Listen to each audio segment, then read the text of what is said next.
Many Magic the Gathering players ask the question, is it worth it to buy Universes Beyond Assassin's Creed? The second direct-to-modern crossover IP set in Magic history, following the historically successful set Lord of the Rings Tales of Middle-earth, is also the second direct-to-modern set that we've received this summer, as we are only a few weeks removed from the release of Modern Horizons 3, a set that so far looks to be highly successful in its own right.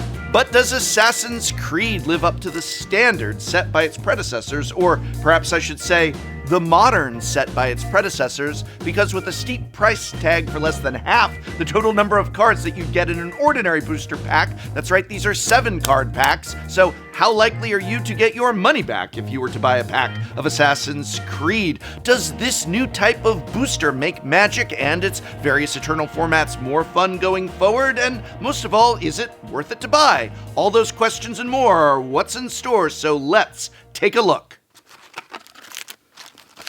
Oh, man, these booster boxes. This is the booster box, by the way. It feels like I'm getting a box of granola bars. Look at this. It's tiny. And I'm actually giving away several of these sealed booster boxes of Assassin's Creed, as well as collector booster boxes and other Magic the Gathering booster boxes, better Magic the Gathering booster boxes, on my next Whatnot stream.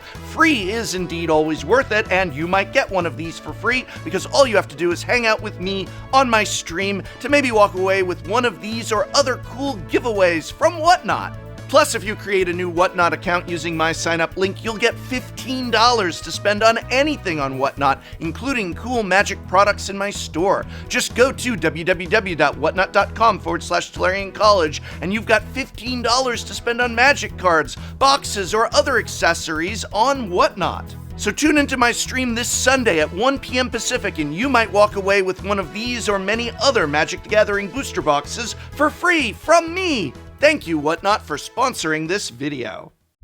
Let's start with what a pack of Assassin's Creed actually costs. As of the recording of this video, booster packs of Assassin's Creed are selling for, hold on, is that right? Nearly $8 per pack. That's more than $1 per card. Because again, these booster packs only contain 7 cards each. I can tell you right now, before doing any other analysis of the set, that an Assassin's Creed Beyond booster is absolutely, unequivocally not worth this. Do not buy Assassin's Creed booster packs for that price. These packs are not worth that, and as you'll see in a moment, they may not even be worth less than that. Now, booster boxes for Assassin's Creed are a bit more reasonable, as a box of 24 Beyond booster packs is currently selling for about $115, which comes to around $4.82 per pack, because again, these booster boxes only have 24 packs in them, not 36 like Modern Horizons 3, or Lord of the Rings, or every other standard set has. So while the booster box price may seem more in line with what you'd pay for a standard set, remember, these booster boxes have a lot fewer packs. And those packs only have 7 cards each in them. While obviously you should expect a discount when buying in bulk, it is worth noting that the price difference between a nearly $8 pack when you're buying over the counter and a nearly $5 pack when you're buying in bulk is still a pretty wide gap. I'll cover whether that bulk price is even worth it in just a moment. Assassin's Creed also has collector booster packs, which are selling for just a few pennies under $30 per pack, or nearly $300 for a box of 12 packs, making them about $24.46 per pack when you buy collector boosters in bulk. Again, these packs only have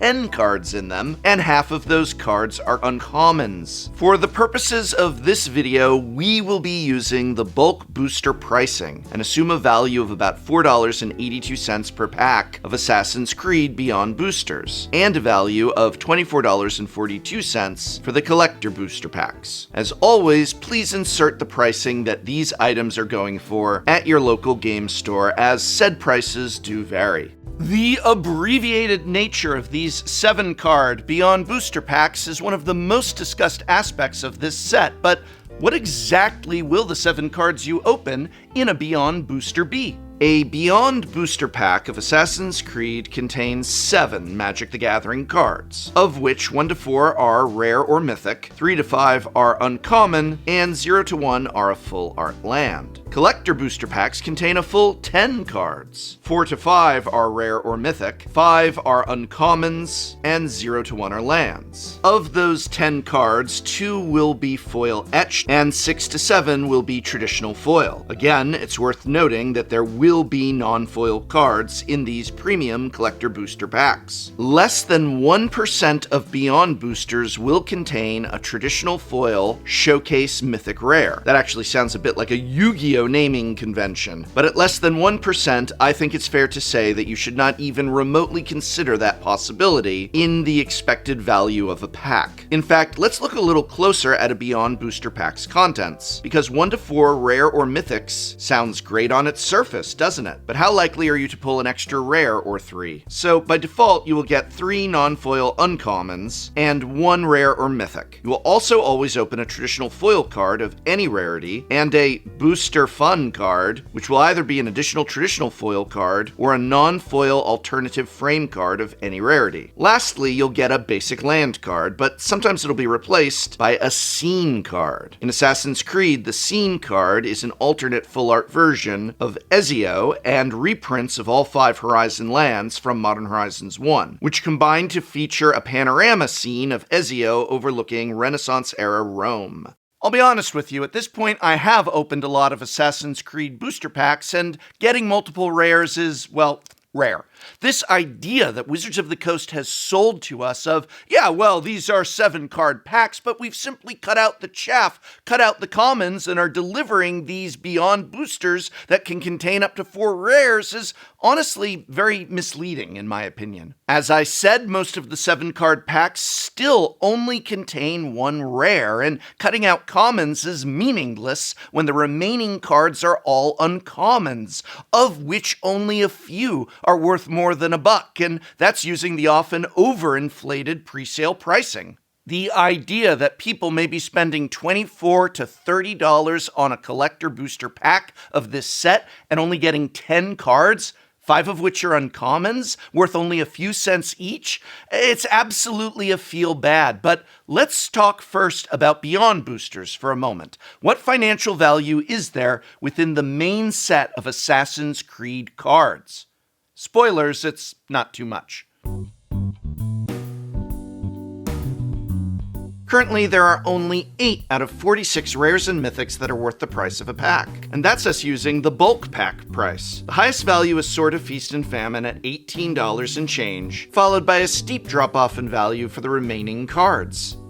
Even if I round down, let's just go with a price of $4 per pack, in which case we only add 3 cards: Edward Kenny, Rooftop Bypass, and Leonardo da Vinci. Looking at cards worth roughly half the price of a pack, we add only 10 cards to this list, and after that, it's all jank. There just isn't much of a pool of rares that are going to be worth it if indeed you pull them as your second or foil rare. And again, these prices are taken the night before release, so I can only imagine how much they will continue to drop once product hits shelves. Now, it is worth noting that the majority of cards that you're going to get in a Beyond booster pack, as well as half the cards that you're going to get in a collector booster pack, are uncommons. In terms of uncommon value, what is there? In terms of uncommons, what you're wanting to open is a Templar Knight, which is currently going for a good $3.33. The only other uncommons worth more than $1 are Reconnaissance and Propaganda, reprints that I think will continue to drop in value. I'm not even going to bother listing out all the uncommons because they're all in the 50-cent range besides these. Again, just because this set claims to have cut out all the commons doesn't mean you're not still getting a pack full of cards with the value of commons. Yeah, honestly, this is like buying a booster pack filled with uncommons, more so than buying a booster pack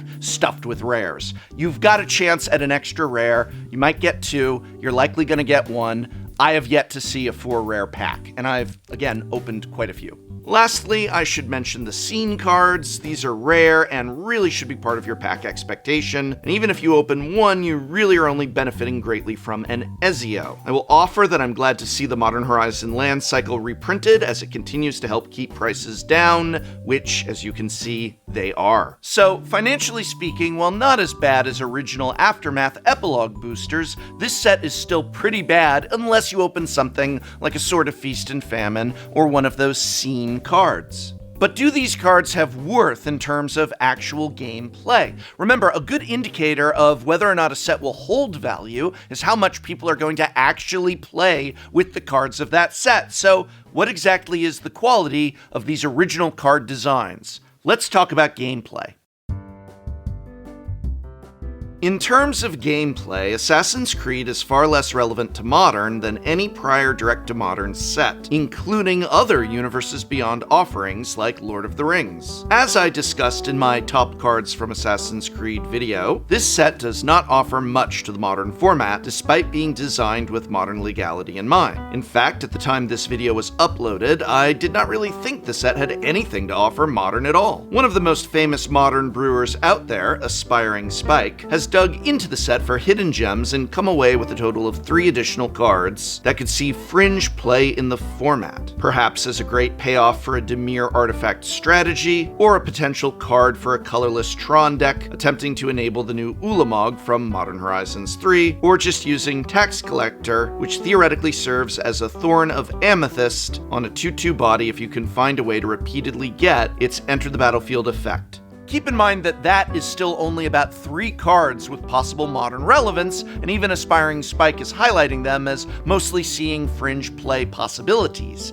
I think it is fair to say that all of them are likely underpowered compared to the rest of the Modern format, and again, this is pretty much the best of the best that this set has to offer for Modern. Commander, on the other hand, is a different story. This set is chock full of cards for Commander, including an absurd 33 legendary creatures that can serve as the headliner to your next Commander deck. To put that in perspective, that's on par with a lot of legend-heavy standard sets, like March of the Machines and Lost Caverns of Ixalan. It doesn't hold a candle to the 75 in Lord of the Rings, but this is a small set. A full third of this set is made up of legendary creatures. Even in the 99, there's a ton of powerful cards, from new format staples to strong role players in the right deck. Honestly, this set is a big deal for Commander, and that, along with Assassin's Creed fans, might drive sales, even though the set has next to nothing for Modern.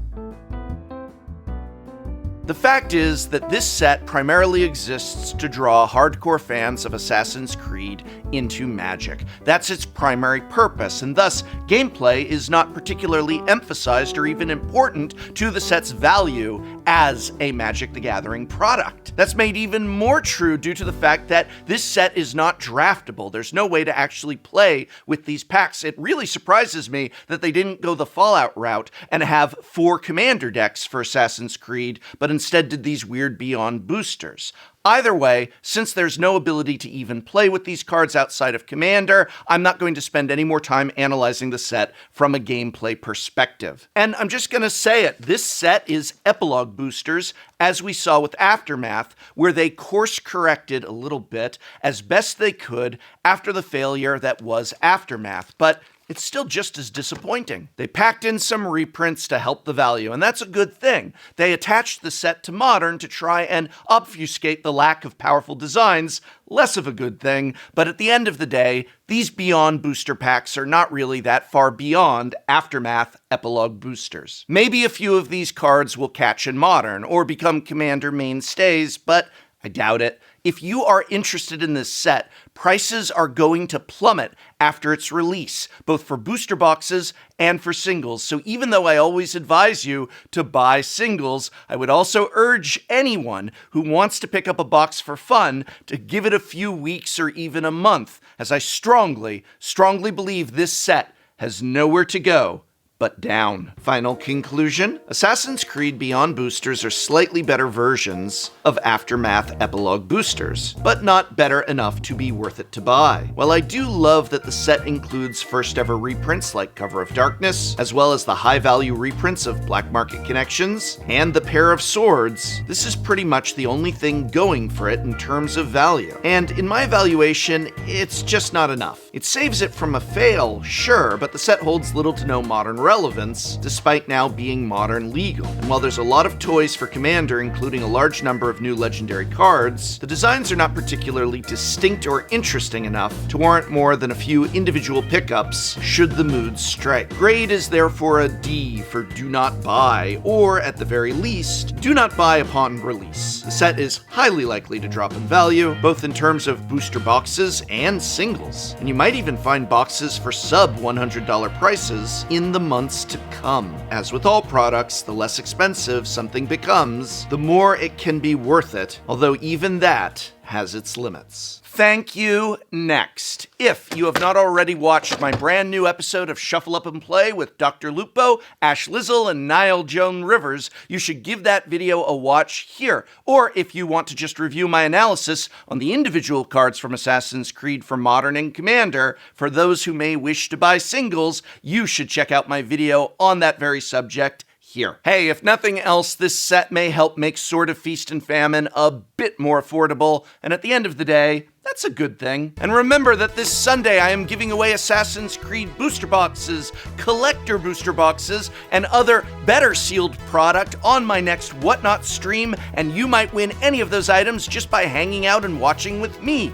Free is always worth it, so I hope very much to see you this Sunday at 1 o'clock Pacific on Whatnot. And when you use my special invite code at www.whatnot.com/invite/Tolarian College, you get $15 to spend on anything on Whatnot, whether it's Magic products in my own Whatnot store or in anyone else's. So tune in this Sunday, maybe walk away with some free stuff, and no matter what, get that $15 credit. Thank you, Whatnot, for sponsoring this video.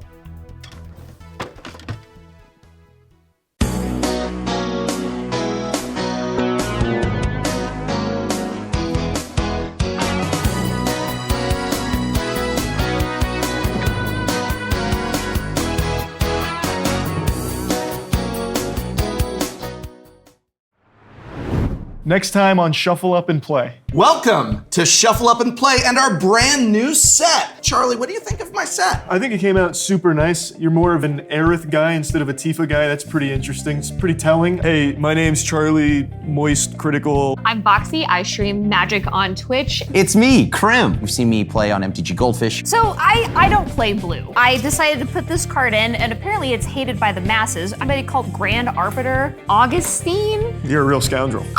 You're a scumbag. You're a scumbag. I thought this was gonna be a fun game of Magic. Yeah. If you want to give me a light tap. It's not a light tap though. It's like a dominatrix like. Safe I word. like the light tap. Safe word, safe word, safe word, safe word. Safe word, safe word. Krim, I'm gonna- please, can you get rid of the Grand Arbiter? It is Chun-Li that will kick our faces in. I will kick your face in. Yes! This is chat's fault. I didn't do this. Yeah, blame chat, all right? Yes, this is chat.